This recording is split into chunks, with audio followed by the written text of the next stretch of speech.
राष्ट्रीय महामार्ग क्रमांक 6 वर स्वाभिमानी शेतकरी संघटनेचा रास्ता रोको।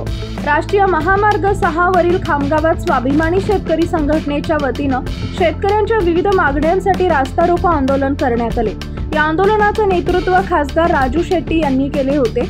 राज्यातील शेतकरी अस्मानी सुलतानी संकटाचा सामना करत आहेत। यंदा निसर्गासोबत शासनानेही शेतकऱ्यांची हेळसांड चालवली आहे। शेतमालाला हमी भाव मिळत नसल्याने बुलढाणा जिल्ह्यातील शेतकरी दिवसागणिक आत्महत्या करत आहेत। शेतकऱ्यांची संपूर्ण कर्जमाफी द्यावी, अतिवृष्टी व पीक विमा रक्कम शेतकऱ्यांच्या खात्यात तात्काळ जमा करावा। अतिवृष्टी व पीक विमा रक्कम बँक कर्मचारी अधिकारी परस्पर कर्ज खात्यात जमा करत असल्या कारणाने त्यांच्यावर कार्यवाही करावी।